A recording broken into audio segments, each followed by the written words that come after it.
lovely and darling viewers, it's Jen here at Check Her Joy. This time I'm reviewing Kim and Kim, which is an epic, amazing sci-fi, fantasy, queer, punk rock, feminist adventure set in an interdimensional future.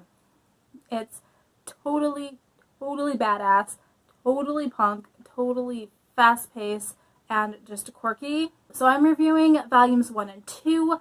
Volume 1 is this glamorous, high-flying rock star life. Volume 2 is Love is a Battlefield. Writing is by Magdalene, Visaggio, and art by Cabrera. Yeah, I probably mispronounced those names, sorry. The writers and artists will be down in the description below.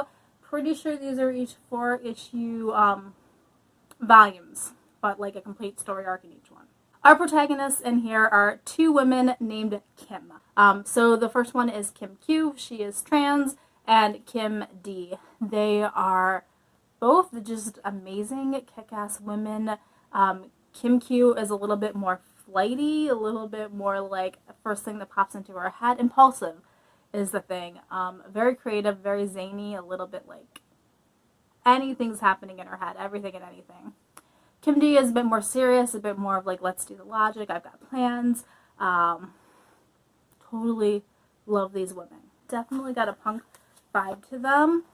It's also a very zany world where anything can happen, like their van lady, Contessa, the flying Contessa, with its like VW bus, but also like airplane wings coming off of it to fly. It's great.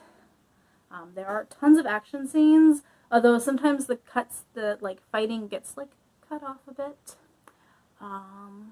What else? They are both bounty hunters. They're both incredibly broke in between gigs, so they are definitely always looking for the next one. And Kim Q has a very complicated relationship with her father, who does not respect her new identity. And so even though he is this big crime boss who could totally help them out and pay them well, she doesn't want anything to do with him because of their history. I like the fact that these two women can just be themselves in this. Their main bounty in here is a polymorph from another dimension who turns into this octopus type creature here.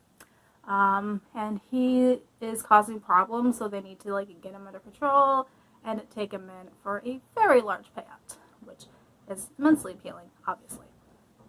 Sorry, it's trash day, guys, in case you can't hear the background noise. I love how subtly there's my cat, by the way. I love how subtly their queerness is presented, like they just are, but it's also very prevalent throughout this entire series. A lot of the other characters are queer and diverse, like Kim D is definitely black and darker. And there are a lot of other characters in here who are also other ethnicities. But going back to like the subtlety, like we can see in just one panel where Kim Q's dad is taking a phone call from her, and the fact that he dead names her in the phone, and the fact that it's a picture of her from when she was younger, because he can't deal with it. It's like heartbreaking, and that's kind of the subtlety happening in here. There's a lot of moments in here where it's just casually mentioned, and it's just a part of their life without drawing too much attention to it.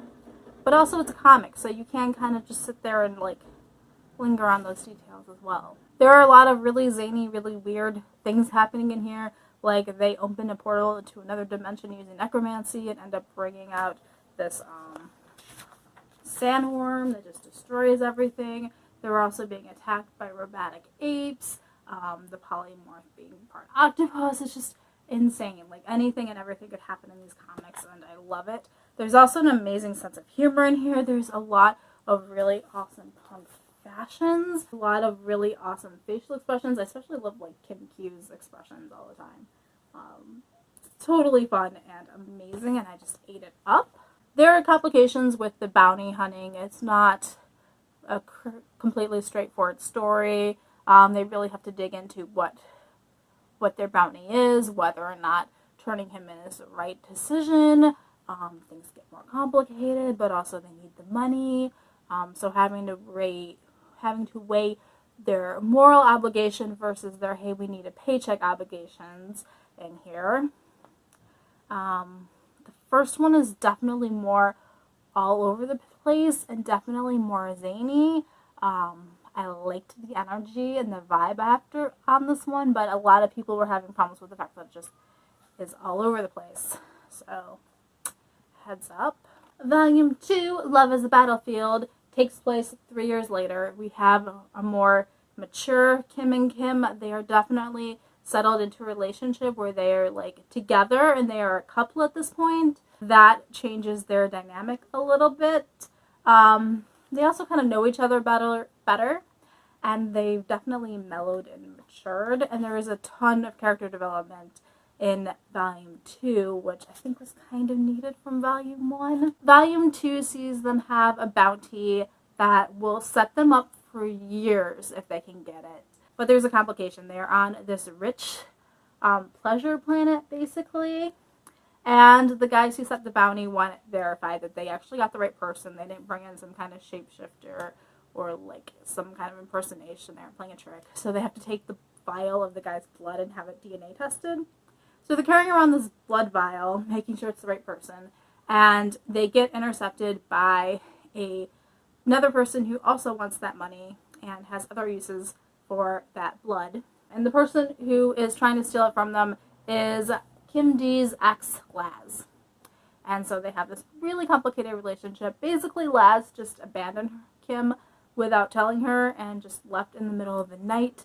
So she's a little bit pissed about that. And it's definitely an unresolved issue that Kim tries to settle in this comic. We definitely have a lot more focus on Kim D and her internal, her emotional journey in here, dealing with her ex versus her relationship with Kim Q, which I liked that. It's also a much more muted, toned down, more cohesive storyline. We're definitely focusing more on individuals rather than just like going everywhere. Oh yeah, we're still in space. We have things like holographic rhinos showing up. So yeah. I love getting to see this entire world that they're in and all the different planets, all the different dimensions, how everything interacts. It looks amazing. I just want to like go explore all of it. So whether they're in a desert somewhere or they're in like a nightclub, I totally just want to take in the vibes of this futuristic space. Volume 2 also has a bunch of editorial essays at the back. There was one with each comic when it was printed that explore queer comics and queer media and what it is, what it should be, how it's failing, and what these writers were trying to do.